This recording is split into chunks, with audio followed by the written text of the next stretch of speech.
बिस्मिल्लाहिर्रहमानिर्रहीम। नाज़रीन, programme the reporters में साबिर शाकिर और आरफ हमीद भट्टी साहब का सलाम कबूल कीजिए।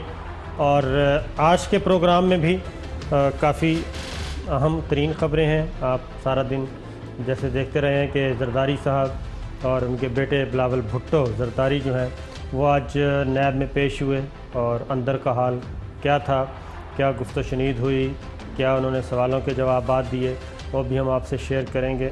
और मुस्तकबिल में क्या इम्कानात हैं, क्या वाकई बिलावल भुट्टो साहब जो कह रही हैं कि मैं तो 6 माह का था और 1 साल से भी कम उम्र थी तो मुझसे उस वक्त का हिसाब मांगा जा रहा है, क्या वाकई उनकी बात में कोई हकीकत है या नहीं। इसी तरीके से समझौता एक्सप्रेस जिसमें 42 पाकिस्तानी शहीद हुए और उनको धमाका किया गया, फिर आग लगाई गई और आज उन दहशतगर्दों को छोड़ दिया गया। इसका मतलब है कि भारत कितना संजीदा है, उस पर भी बात करेंगे। इसके अलावा सबसे पहले भट्टी साहब, अहम तरीन चीज़ जो तस्वीर कहते हैं, बाज़ औक़ात तस्वीर बहुत कुछ बता जाती है, ख़ास उसके साथ कोई प्रेस रिलीज़ और उसकी डिटेल्स ना आएँ। आज वज़ीर आज़म ऑफ़िस में वज़ीर आज़म इमरान ख़ान से मुसल्लह अफ़वाज के सरबराहान और chairman joint chief of staff committee चारों जर्नैलों ने मुलाकात की। और इस मुलाकात के बारे में बस इतना ही बताया गया कि कुछ प्रोफेशनल्स और कुछ तैयारियां, प्रोफेशनल अफेयर्स, क्या कहना चाहिए, फ़ौजी तैयारियों के बारे में बातचीत की गई। इससे ज़्यादा कुछ नहीं कहा गया। तो भट्टी साहब, मौजूदा हालात में ख़ास तौर पे इस तरह की मुलाकात होना और उसके बाद कुछ जारी ना करना क्या पैगाम देता है? बिस्मिल्लाहिर्रहमानिर्रहीम। साबर साहब, ये मुलाकात नहायत अहम थी। ना मैं मुलाकात में था, ना मेरे इतने बड़े सोर्स हैं, लेकिन मुलाकात नहायत अहम थी। किसी को मैसेज दिया गया है, लाख कहते रहे वो चाके गिरेबान ना करो, लाख कहते रहे वो चाके गिरेबान ना करो। कभी दीवाना भी पाबंद हुआ करता है, कभी दीवाना भी पाबंद हुआ करता है। कुर्बानी आपका एक अदारा दे, मुल्क में वो अमन लाए, सुकून लाए, 3 मुल्कों को शिकस्त दे और आप मुल्क को तबाह कर दे माशी तौर पर। आपका सिस्टम चल ना रहा हो तो खामोशी कई दफ़ा बहुत कुछ कह जाती है। खामोशी की कई दफ़ा ऐसी ज़ुबान होती है कि जो चीख चीख से बोलने से भी ज़्यादा असर करती है, अपने असरात छोड़ देती है। तो मज़ीद आप इस्लामाबाद और पिंडी के दरमियान में रहते हैं और दोनों जगह रहते हैं, आप ज़्यादा रोशनी डाल सकते हैं। मैंने तो बता दिया, कुछ दिन पहले भी एक मीटिंग हुई, अहम मुल्की हालात पर मुकम्मल गौर किया गया। पिछले 1-8-6 महीने की कारकर्दगी का जायज़ा लिया गया। पहले कर्ज़े कितने थे, आज कितने हैं। 3 ममालिक से कर्ज़े लिए गए भीख की तरह। कर्ज़े कहाँ गए, क्या आवाम तक सम्राट उसके गए या नहीं गए, गवर्नर्स बेहतर हुई या नहीं हुई, इत्तेसाब का अमल शफाफ चल रहा है नहीं चल रहा। इन सब बातों पर कोई वज़ीर आज़म को भी फ़िक्र है और दीगर अदारों को भी फ़िक्र है। बाकी आप यकीनन वहाँ थे और ये एक अटल फैसला है कि भारत ने जब भी हमले की कोशिश की उसको भरपूर जवाब दिया जाएगा, ताहम अमन का साथ नहीं छोड़ा जाएगा, पहल नहीं की जाएगी। बाकी आप ज़्यादा बाखबर। बिल्कुल, आपकी बात मुख्तसर इस पर सिर्फ हम बात करेंगे कि एक तो अजीत डोवल का कल जो स्टेटमेंट था कि जनाब हम किसी वक्त भी इंडिया जो है वो कार्रवाई कर सकता है, करेगा और भूलेगा नहीं। दूसरा, अमरीकी वज़ीर ख़ारजा पोम्पियो का इंटरव्यू जिसमें उन्होंने वही बोली जो दिल्ली की ज़ुबान थी, वही ज़ुबान इस्तेमाल की गई। उन हालात में इन चारों जर्नैलों का, आर्मी चीफ़ का मिलना वज़ीर आज़म से और जंगी वर्दियों में मिलना, ये कोई नॉर्मल यूनिफॉर्म नहीं थी भट्टी साहब, उसमें मिलना और उसमें ये पैगाम पाकिस्तान के अंदर रहने वालों को भी है और पाकिस्तान से बाहर जो है बैरूनी दुनिया को भी है।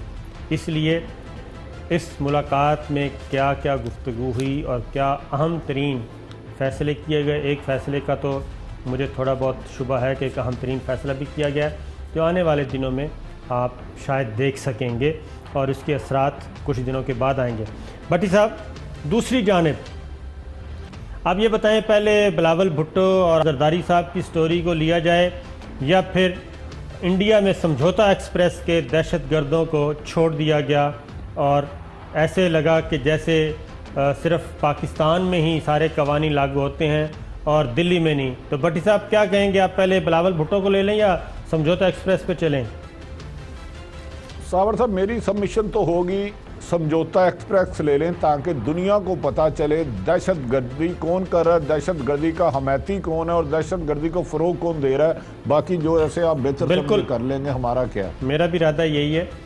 भट्टी साहब, समझौता एक्सप्रेस 10 साल पहले एक हादसा होता है, हादसा नहीं होता, दहशतगर्दी का वाक़या होता है और उस दहशतगर्दी के वाक़े में समझौता एक्सप्रेस जिसमें मुसाफिर सफ़र करते हैं, पाकिस्तान से इंडिया जाते हैं और इंडिया से पाकिस्तान आते हैं, उसमें बम ब्लास्ट हुआ, बम नस्ब किया गया, फिर आग लगाई गई और दरवाज़े बंद किए गए और मुसाफिरों को ज़िंदा जलाया गया। उसमें सिर्फ 42 पाकिस्तानी थे और उसमें आर्मी के कर्नल पुरोहित, इंडियन आर्मी के सर्विंग कर्नल पुरोहित गिरफ़्तार होते हैं, कुछ और करैक्टर गिरफ़्तार होते हैं और उसके बाद पता चलता है जनाब कि उस वक्त के वज़ीर दाखिला का स्टेटमेंट अगर आप देखें तो कमाल का है कि उस वक्त के वज़ीर दाखिला, भारतीय वज़ीर दाखिला ये कह रहे हैं कि जनाब इसमें तो बीजेपी और हिंदू इंतहा पसंद और आतंकवाद, हिंदू आतंकवाद वो सारे के सारे हैं। ज़रा शॉर्ट सुन लें भट्टी साहब। हमारे पास ये रिपोर्ट आ गई है इन्वेस्टिगेशन में, ये भारतीय जनता पार्टी हो या आरएसएस के हो, उनके जो ट्रेनिंग कैंप है वो हिंदू टेररिज्म बढ़ाने का काम देख रहे हैं। इस पर भी हमारी बड़ी कड़ी नजर है। समझौता एक्सप्रेस, मक्का मस्जिद बात, मालेगांव का स्फोट, इसमें अभी सब दिख पड़ रहा है, एक एक दिख पड़ रहा है कि वहां जाके बॉम्ब प्लांट करना और ताकि ये माइनॉरिटी के लोगों ने किया है इस प्रकार का बताना, इसके लिए भी हमें बहुत सतर्क रहना। मलबा मिनॉरिटी पे जाए, मालेगांव का दहशतगर्दी का वाक़या, अजमेर शरीफ दहशतगर्दी का वाक़या और समझौता एक्सप्रेस, इसमें हिंदू इंतहा पसंद, बीजेपी और ये सारे मुलव्विस हैं। और उस वक्त की पुलिस रिपोर्ट इंडियन मीडिया में क्या बताई गई वो भी सुन लें कि सर्विंग आर्मी ऑफिसर कर्नल पुरोहित इसमें मुलव्विस थे। सुनाइए जी।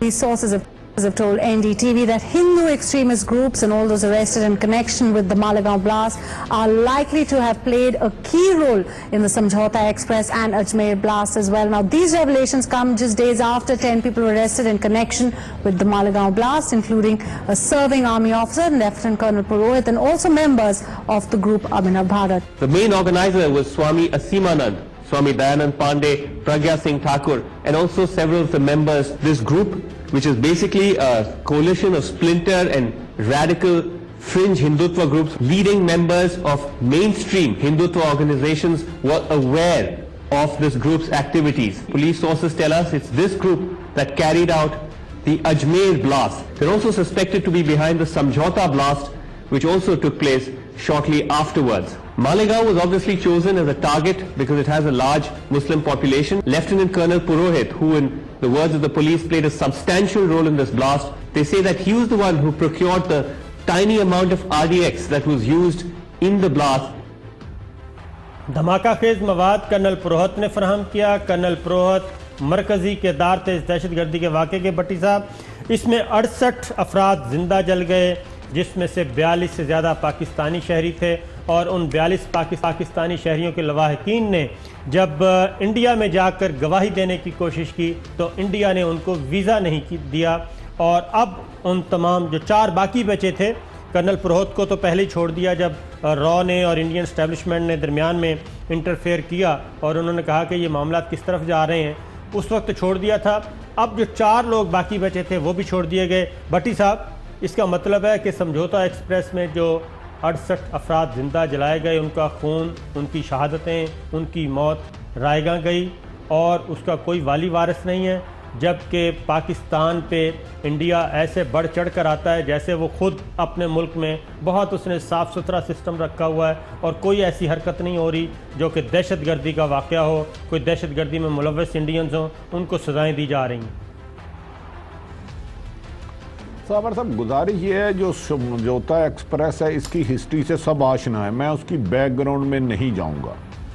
वो एक शख्स, किसी इंतहा पसंद, किसी एक दहशतगर्द, एक इंडिविजुअल या किसी एक जमात का नहीं, वो रा का मास्टर माइंड था। समझौता एक्सप्रेस में इंसानों को, मुसलमानों को जिस तरह बंद करके आग लगाकर कोयले की तरह राख किया गया, वो इंडिया के, भारत के मुसलमानों को एक मैसेज दिया गया था कि तुम लोग कुछ भी नहीं हो, सब कुछ वहाँ की हिंदू जो अक्सरियत है वो है।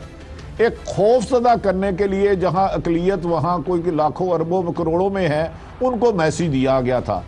तो भारत एक तरफ तो पाकिस्तान पर दहशतगर्दी के वो इल्ज़ाम लगाता है जिसका दूर तक हकीकत से वास्ता कोई नहीं। आज इनकी हाई कोर्ट, सुप्रीम कोर्ट के भी इंडिपेंडेंट होने के दावे उनके मुंह पर थप्पड़ बन के लग गए हैं कि जिसको दहशतगर्द करार दिया था खुद उन्होंने, उनकी एजेंसियों ने, उनकी अदालतों ने, जिसका इतना अर्सा फैसला छोड़ा, और उन लोगों को जिनको जला के राख करके शहीद कर दिया गया था, जो उनके मुल्ज़मान को छोड़ के उसने ऐलान किया आलमी तौर पे कि भारत कल भी दहशतगर्दी सोच रखता था, आज भी दहशतगर्द और कल भी दहशतगर्दी करेगा और करवाएगा।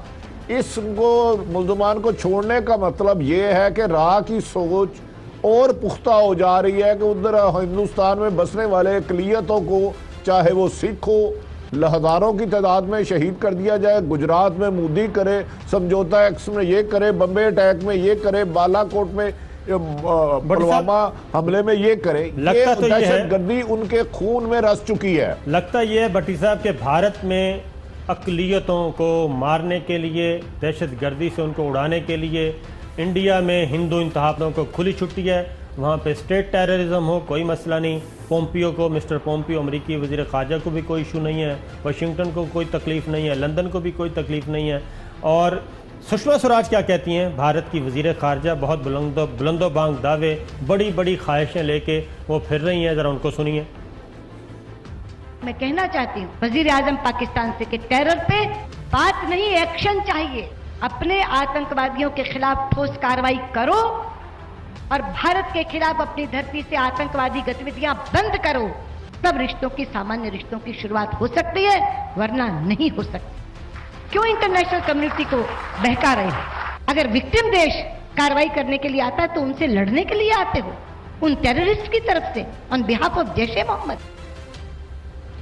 मेरा ख्याल है कि इसी ज़ुबान में भारत को जवाब देना चाहिए, भारत पाकिस्तान के वज़ीर ख़ारजा को आना चाहिए और यही शर्मनाक गुफ्तगू उन्हीं को वापस सुनवा देनी चाहिए कि जब आप से मांगा जाता है कि टेररिस्टों को सज़ा दो, कर्नल पुरोहित को सज़ा दो, उसके साथियों को सज़ा दो, समझौता एक्सप्रेस के मुजरमों को सज़ा दो, तो आप बेशर्मी से, इंतहाई ढिठाई से उनको बरी कर देते हैं और उनको छोड़ देते हैं, अपनी तहकीकाती रिपोर्ट तब्दील कर देते हैं, इन्वेस्टिगेशन रिपोर्ट्स तब्दील कर देते हैं।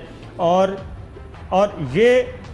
ये सिचुएशन यहाँ तक है और उसमें सारे का सारा जो इंडियन स्ट्रक्चर है, इंडियन ढांचा है, वो इस वक्त हिंदू इंतहा पसंदों के नरगे में है। भट्टी साहब, क्या ऐसा जवाब नहीं देना चाहिए? हमें ये हर रोज़ पूछते हैं, बॉम्बे एक्सप्रेस, बॉम्बे धमाकों के बारे में भी अभी तक इंडिया ने एक इंफॉर्मेशन शेयर नहीं की, पाकिस्तान को एक्सेस नहीं दे रहे। साबर साहब, मेरी ये बात बताएं ना, मुझे एक बात बताएं, सारी दुनिया कहती है वहाँ की अदालतें आज़ाद है, वहाँ कभी मार्शल नहीं लगा, समझौता एक्सप्रेस से आई विटनेस पाकिस्तान से क्यों नहीं बुलाए गए?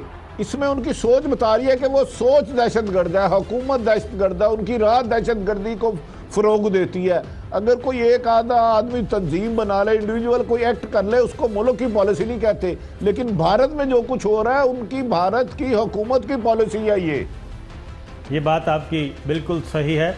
लेकिन भट्टी साहब, ये है दूसरी जानिब एक और अहम, न्यूजीलैंड में हमारे 9 पाकिस्तानी उसमें शहीद हुए नमाजी मस्जिद में, और मजमूई तौर पे 50 मुसलमानों ने अपने जान के नजराने पेश किए और दहशतगर्दी का निशाना बने ऑस्ट्रेलियन शहरी के हाथों।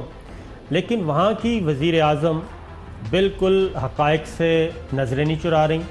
वो मुसलमानों से हमदर्दी कर रही हैं, अपने मुआशरती और मुआशरती अक़दार को बचाने के लिए वो सब कुछ कर रही हैं। वो पार्लियामेंट में उन्होंने अज़ान तलावत करवाई और अब उन्होंने नया ऐलान जो किया है वो ये किया है कि आइंदा जो जुमे की अज़ान है वो न्यूज़ीलैंड के रेडियो पे और टीवी पे नशर की जाएगी बराह रास्त। वो इस हद तक, और अब उन्होंने आखिरी जो बात की आज बहुत ही होशरुबा, उन्होंने कहा कि सफ़ेद फार्म नस्ल परस्ती और इंतहा पसंदी आलमी मसला बन चुकी है। भट्टी साहब, ये न्यूज़ीलैंड की वज़ीर आज़म ने कहा है कि सफ़ेद फार्म नस्ल परस्ती और इंतहा पसंदी आलमी मसला बन चुकी है। अब आलमी बरादरी को, ख़ास तौर पे मगरबी दुनिया को इस तरफ तवज्जो देना होगी। तो भट्टी साहब, ये जो बात पाकिस्तान पहले दिन से कह रहा है और पाकिस्तान को अभी भी ब्लेम किया जाता है, और ख़ास तौर पे वाशिंगटन और इस वक्त के वज़ीर ख़ारजा पोम्पियो, उनको कोई चीज़ नज़र नहीं आती सिवाय इस्लामाबाद की क्या कहना चाहिए बुराइयों के। तो ये न्यूज़ीलैंड की वज़ीर आज़म, तो मेरा ख़्याल है कि इस खातून ने तो पूरी बिरादरी के, आलमी बिरादरी के दिल जीत लिए, और ख़ास तौर पे मुसलमानों के। देखिए साबर साहब, लोगों को इबहाम होगा, हर एक का अपनी अपनी सोच, और मैं सबका एहतराम करता हूँ। मेरे ख्याल में दुनिया में दहशतगर्दी की अलामत, दुनिया को दहशतगर्दी को फ़रोग देने में अमेरिका मास्टर माइंड है। उसका काम है दीगर ममालिक की ताकतों को लड़ाना, अपना असला बेचना और फिर अपनी हाकमियत कायम करना। जो न्यूजीलैंड की प्राइम मिनिस्टर साहब का रोल है ना, ये रोल है अमन का, ये रोल है मोहब्बत का, ये रोल है दुनिया में अमन कायम करने का। अमली तौर पर उन्होंने करके दिखाया है जो कोई भी आज तक मुल्क नहीं कर सका। उन्होंने जो उधर अजान मुबारक का किया, उधर तलावत कुरान पाक कराई, इससे दुनिया में उनका मकाम, उनका ओहदे से ज़्यादा मकाम बढ़ गया नज़रों में कि अमन की सही फाख्ता ये है। ये भारत तो मुनाफिक अय्यार है, अक़लियत कोई उधर महफूज नहीं है, खुद उनके हिंदू जो छूत है वो महफूज नहीं है। तो ये क्या देंगे? देखिए, दुनिया अब बहुत ज़्यादा आगे चले गई है। अब एक फुटेज वहाँ बनती है न्यूजीलैंड में 10 सेकंड में या 1 मिनट में पाकिस्तान आ जाती है। तो इंडिया, वो न्यूजीलैंड की प्राइम मिनिस्टर का जो किरदार है, मेरा ख्याल है पूरी दुनिया सराह रही है। हाँ, वो किसी भी तबके से है, किसी भी मज़हब से है, किसी भी मसलक से है, लेकिन चंद इंतहा पसंद लोग, जैसे कि भारत जैसे लोग, भारत के राज जैसे लोग दुनिया के अमन को तबाह करना चाह रहे हैं। हमारे शहीदों को, कातलों को रिहा करके, और उधर ऑस्ट्रेलियन ने वो किया आके दहशतगर्दी। लेकिन एक न्यूजीलैंड की प्राइम मिनिस्टर ने जिस तरीके से हालात को टैकल किए और मुसलमानों के लिए आवाज़ बुलंद की, इसका मतलब है उनमें इंसानियत भी जिंदा है और उनके अपने मुल्क की सलामती भी उन्हें अजीज़ है। भट्टी साहब, ब्रेक का वक्त है, ब्रेक के बाद जब वापस आएंगे तो हम आपको बताएंगे इस्लामाबाद में दिल्ली की ज़बान कौन बोल रहा है और वाशिंगटन की कौन ज़बान बोल रहा है, और पाकिस्तान के में मुआशी दहशतगर्दों का मुस्तकबिल क्या है। ब्रेक के बाद वेलकम बैक नाज़रीन। हज़ारों ख्वाहिशें ऐसी कि हर ख्वाहिश पे दम निकले। भट्टी साहब, चेयरमैन की क्या मजाल थी? चेयरमैन को तो पार्लियामेंट में हाज़िर होना चाहिए। चेयरमैन की क्या मजाल कि वो किसी को तलब करे? चेयरमैन की क्या मजाल है चेयरमैन नैब की वो किसी को बुलाए और उससे हिसाब किताब पूछे? आज बिलावल भुट्टो और आसिफ अली जरदारी नैब के सामने पेश हुए। भारी भरकम इन्वेस्टिगेशन कमेटी ने उनसे भट्टी साहब सवालात किए, वो किसी सवाल का जवाब नहीं दे सके। तो मैं बड़े पूरे वसूख से कह रहा हूँ कि आसिफ अली जरदारी साहब और बिलावल भुट्टो जरदारी साहब, हालांकि दोनों को एक ही दफ़ा एक ही नशिस्त में इंटरव्यू किया गया भट्टी साहब, और मैं एक छोटी सी 2-3 बातें बता दूं। उन्होंने भी आज अंदर भी भट्टी साहब उन्होंने ये मौक़िफ़ इख्तियार किया बिलावल भुट्टो ने कि जी मेरे से मुतालिक तो ये कोई चीज़ पूछे ही ना आप, ये तो मैं तो 1 साल से भी कम था। उसके जवाब में उन्होंने कहा कि जनाब आप 25% शेयर होल्डर हैं इस कंपनी के, पार्क लेन के, और जब ये बनी थी उस वक्त तो आप नौमौजूद थे, ये बात सही है। लेकिन उसके बाद जब 2008 में इस कंपनी ने कर्ज़ा लिया तो उस वक्त तो आप डायरेक्टर थे और 25% के आप शेयर होल्डर थे और 25% के आसिफ अली जरदारी साहब थे, उसका कुछ बता दें। फिर जरदारी साहब ने पानी मंगवाया और पानी उनकी बाहर जो गाड़ी खड़ी थी भट्टी साहब उसमें से आया, और उन्होंने ये हिदायत की थी लाने वालों को कि उसे वो पानी कोई भी खोलेगा नहीं, बराह रास्त मुझे ला दिया जाएगा। वो ढांप के उन्होंने दे दिया गया पानी। जरदारी साहब ने पानी पिया। कमेटी का रवैया इंतहाई भट्टी साहब हम्बल था, मुअद्दबाना था, ताबेदारी वाला था। सर कह के उन्होंने तमाम सवालात पूछे किसी किस्म की, और बिलावल भुट्टो ने बाहर आकर उसकी तारीफ़ भी की। उसके बाद जरदारी साहब से भी जब बात की गई तो जरदारी साहब ने भी आएँ बाएँ शाएँ करने की कोशिश की। उसके बाद भट्टी साहब इनको दस्तावेज़ात दिखाई गई, कुछ दस्तावेज़ात दिखाई गई और उनको बताया गया कि नहीं, मामला इतना सादा नहीं है, मामला काफ़ी गंभीर है और ये चीज़ें हैं, और इनके बारे में अगर आप कोशिश करें याद करके बता दें। सिंपल बात, मनी ट्रेल दे दें, और जो ये दौलत आपने इसमें डाली वो कहाँ से आई सिर्फ ये बता दें, सोर्सेज ऑफ इनकम बता दें।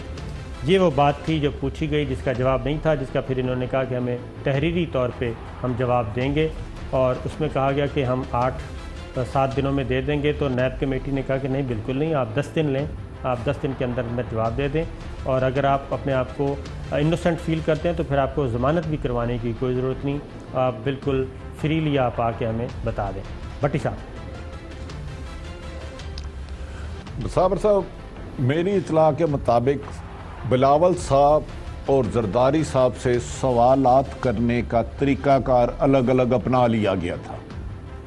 बिलावल साहब से बहुत सॉफ्ट सवाल किए गए, ऐसे सवाल किए गए कि जो उन अपने जवाबों में ही थोड़ा सा बेचारे काबू आ गए।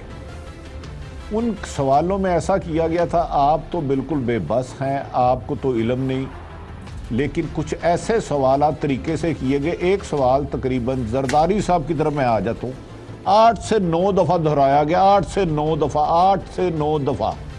जरदारी साहब ने, जो मेरी इतला है, ज़्यादातर कहा मुझे याद नहीं, I am feeling not well is like, वो जैसे अरशद साबर और काशिफ साहब इंग्लिश बोलते हैं। ज़्यादातर उन्होंने कहा मेरा वकील, इसका हम रिटर्न जवाब देंगे। जब उन्हें कुछ डॉक्यूमेंट्स जो आपने फरमाए, एक डॉक्यूमेंट्स दिखाया गया जो अयान अली से रिलेटेड था, और कुछ ऐसे डॉक्यूमेंट्स थे जिसके बेनिफिशरी सिर्फ और सिर्फ जरदारी साहब थे, बिलावल साहब भी नहीं थे, एडी मजीद भी नहीं था। उसके बाद कहा जाता है कि जरदारी साहब जैसे कोई आदमी 10 किलोमीटर भागा हो और उसे सांस चढ़ जाए और 2 मिनट तक वो बैलेंस ना हो, फिर पॉसिबल है अगली बात आवली हो कि उन्होंने पानी मंगाया हो, तो वो किसी भी सवाल का जवाब नहीं दे सके।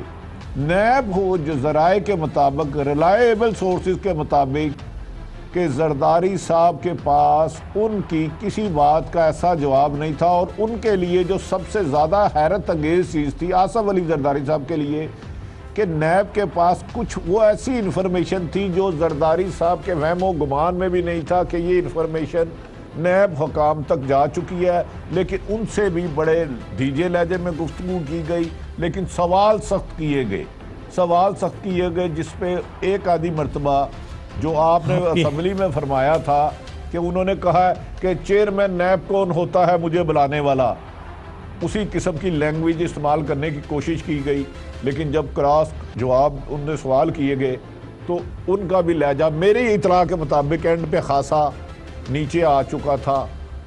भट्टी साहब ज़्यादा तल्ख नहीं रहे एंड पे, जब कुछ हक़ाइक़ सामने आए। आज इस्लामाबाद में समन किया गया था, और इस्लामाबाद में भी ख़वातीन पुलिस एहलकारों पे तशद्दुद, उनकी बेइज्जती की गई। उसके बाद जो मर्द पुलिस वाले थे उन पे पथराव किया गया, उनको ज़ख्मी किया गया। उसके बाद मीडिया के नुमाइंदों को भी नहीं बख्शा गया, उनको भी ज़ख्मी किया गया। ये फुटेज अगर आप दिखा दें, मीडिया वाली ख़ास तौर पे, पहले ये ख़वातीन पुलिस पे हो रही है जी, ये मीडिया के ये कैमरा मैन है बेचारे, वो फुटेज बना रहे थे और उनको मार मार के लहू लहान कर दिया, और वो बता रहे हैं कि फ़लाँ आदमी है उसको पकड़ो, लेकिन बाकी जो लोग हैं वो बीच बचाव करा रहे हैं कि दफ़ा करें, छोड़ें, मिट्टी पाओ, ये चीज़। उसके बाद फिर मेल पुलिस वाले हैं, मर्द पुलिस वाले थे, उन पे भी पथराव किया गया, उनके भी ये देखें, ये खुने सेके गए, उनके सर फाड़ दिए गए। ये नज़र आ रहे हैं। एक बुज़ुर्ग पुलिस वाले थे, दाढ़ी वाले, बारिश, उनको भी नहीं बख्शा गया, उनको भी मारे गए। तो इस्लामाबाद में भट्टी साहब ये कैफियत थी और ये बाकायदा तौर पे कॉल दी गई थी, कल से तैयारियां थीं। तो अगर कराची में भट्टी साहब कराची में अगर ये होता तो क्या ये मुमकिन था कि नैब इन्वेस्टिगेट कर सकती? अर्ज करने लगूं, ये जो इस्लामाबाद में हुआ एक सोची समझी स्कीम के तहत हुआ। ये जो करोड़ों लोग मुंडल आए, वहाँ ज़मीन पे पाँव रखने की जगह नहीं थी, हद्दे नज़र सर ही सर नज़र आ रहे थे। आज मोटरवे भी बंद रहा, आप मुकम्मल खबर क्यों नहीं देते? अब मुझे सिर्फ ये बात बता दे, खुदा ना खास्ता ये मोहतरम जरदारी साहब और बिलावल साहब कराची जाते और वहां कितनी लाशें गिरती और गिरवाई जाती। ये सारा जो आपने खवातीन का दिखाया है, एक काला पेंट कोट पहना था नवाज खोखर साहब, उनको आप जानते होंगे, किड़ाए थे पुलिस वाला, जाके थप्पड़ मारे गए वर्दी में, गाली गलौज की गई और उकसाया गया लोगों को।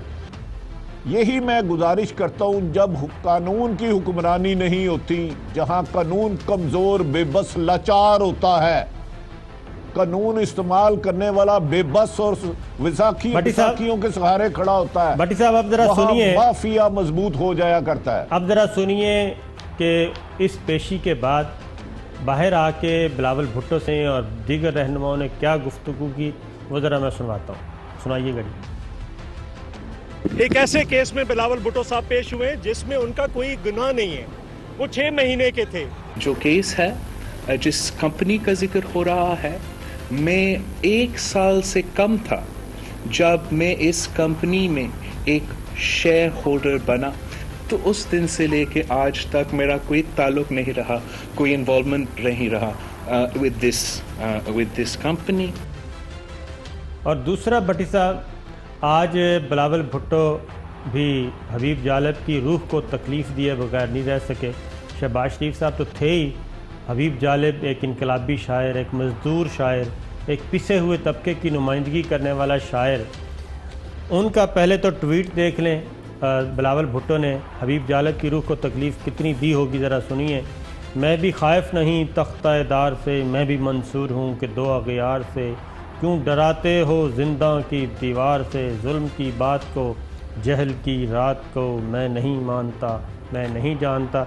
इनके अंकल शहबाज शरीफ क्या कहते थे, ज़रा वो भी सुनाइए जी। वो जो साए में हर मसलहत के पले, ऐसे दस्तूर को, सुबह बेनूर को, मैं नहीं जानता, मैं नहीं मानता। अब आए ज़रा बख्तावर भुट्टो साहबा की ट्वीट्स आई हैं, वो इस सारे एहतसाब के अमल को इनसे पूछा तो ये जा रहा है मनी ट्रेल दें और सोर्स ऑफ इनकम बताएं, और अपना वफाद मुस्तफ़ा की तरह वो कहते हैं कि ये आप 2-10 तोले लें, ये गाड़ियाँ लें, जाएं और सब कुछ छोड़ें।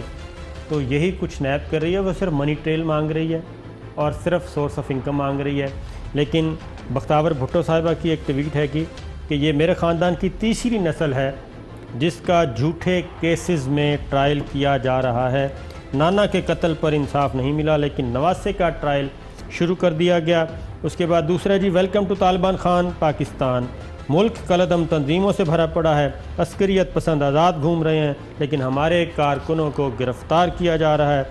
किसके इख्तियार पर और किस बुनियाद पर बिलावल को बुलाया गया? क्या कठपुतली हुकूमत पर तनकीद की पादाश में बिलावल को बुलाया गया?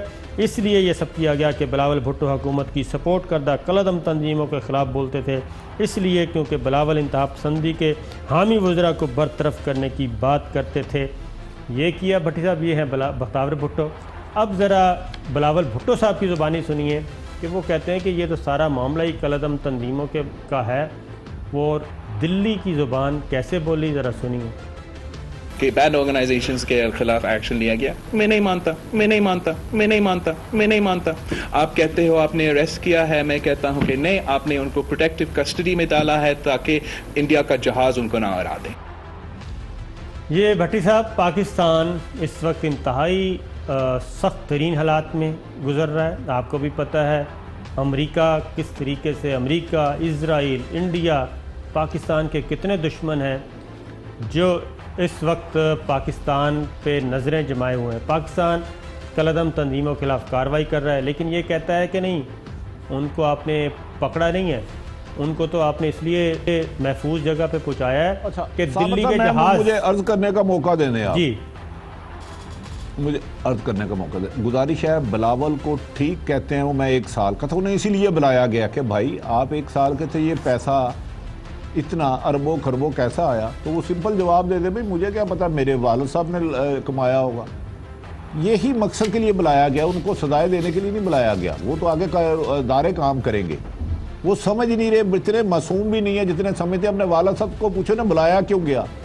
किसी का, मेरे बच्चे के नाम भी 1 साल का है, अरबों रुपए की प्रॉपर्टी उसके नाम लगती है, तो वो यकीनन बचा जाएगा, कहेगा जी मुझे क्या पता, मेरे अबू से पूछे। तो जवाब दे तो मैं हूं ना, ये तो सच है। बिलावल साहब, आप अपने जवाबों में ही सारा कुछ बता गए, आपको अंदाजा नहीं है। लेकिन ये जब फाइंडिंग आएगी, अगर अल्लाह करे एनआरओ ना हो, मैं बेटियों की तरफ भी नहीं जाता। मुझे साबर साहब एक बात बता दे, आज जो आपके दोस्त बिलावल जरदारी साहब ने कहा है कि कलअदम तंजीमों को आप कहते हो रेस्ट किया गया, मैं कहता हूँ रेस्ट नहीं किया गया। उनको इसलिए किया गया कि भारत बमबारी करे तो वो ना मारे जाए। ये मैं किसी को मुहिब्बे वतन, मुझसे ज़्यादा बिलावल साहब, सब पाकिस्तानी मुहिब्बे वतन है। यार ये बात किसी पाकिस्तानी पॉलिटिशियन को कहनी चाहिए। आप खुदा को हाज़र नाज़र जान के बताएं इसका मतलब क्या है। इसका संगीन, ये सेम वही ज़बान है जो मोहतरम नवाज शरीफ साहब करते थे।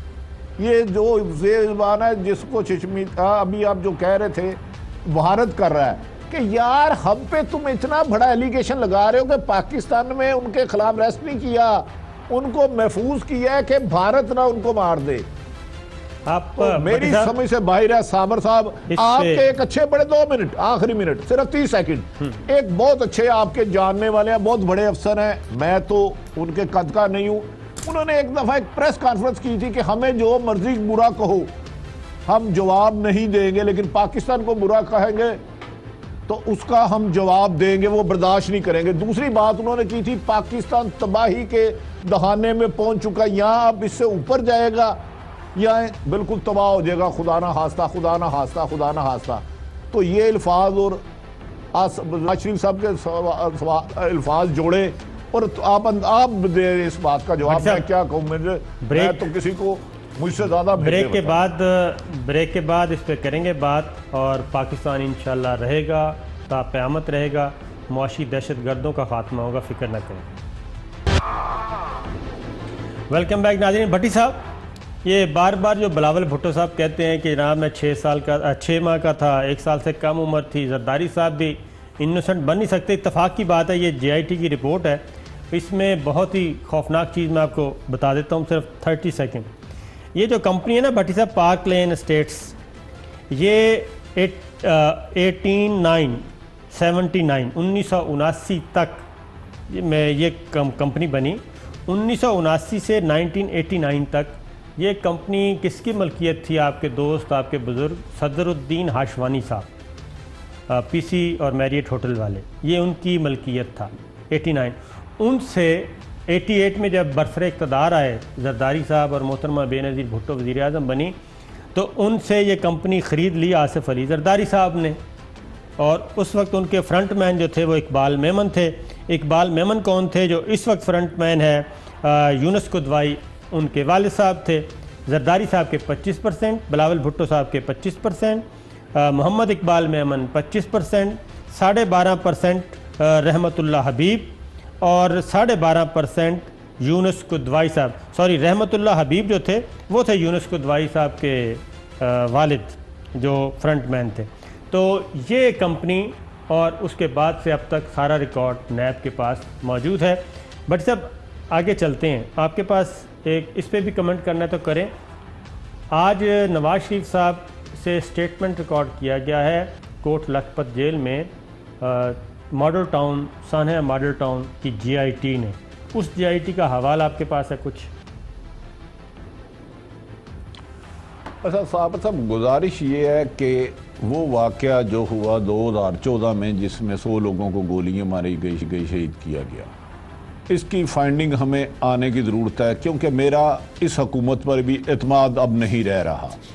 सानिया साहिवाल हुआ, लोगों को गोलियां मारी गई, गोलियां मारने वालों को गोल कर दिया गया, जिन्होंने जाके बारूद रखा, खुदकुश बेल्टें रखी, उनको बेगुनाह कर दिया गया, जिन्होंने प्रेस रिलीज जारी कर दी उनको बेगुनाह कर दिया गया। अब इसकी जब तक फाइंडिंग आती है उसका हमें इंतज़ार करना पड़ेगा।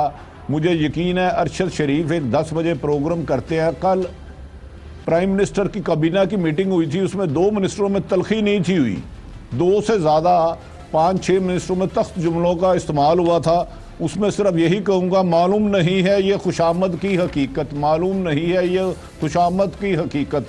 कह दे कोई अगर उल्लू को रात का शहबाज, तो आप ही JIT पे रिपोर्ट दें, मैं तो उल्लू को रात का शहबाज कहने के हक में नहीं अबरा। चलें फिर आपसे एक और ख़बर लेते हैं भट्टी साहब। उस्मान बुज़दार साहब वज़ीर आला पंजाब, वो कहते हैं कि नवाज शरीफ से मुलाकातों के हवाले से कि जेल मैनुअल के मुताबिक अब बातचीत की जाएगी, उसको फॉलो किया जाएगा और दीगर तमाम हफ्ते में एक मुलाकात होगी जो जुमेरात को होती है। लेकिन शमशान बुखारी साहब, उनके वज़ीर इत्तलात और नशरियात, क्या कहते हैं ज़रा सुनाइए जी। शमशान बुखारी साहब का शॉट सुनवा दें। अदालत अगर उनको इजाजत देती है तो हम ECL पे नहीं डालेंगे, हुकूमत नहीं डालेगी। उनको हर चीज की ऑफर है, ना को मिलने का उनको मरियम बीबी को कोई उसमें मसला है, ना शहबाज शरीफ साहब को कोई मसला है। वो जब मिलना चाहते हैं मिलने जाए, जब चाहते हैं मिलने, और अदालत के रहमो करम पे छोड़ दिया, हुकूमत कहीं नहीं है। शमशान बुखारी साहब क्या कह रहे हैं, वज़ीर आला की बात नहीं मान रहे?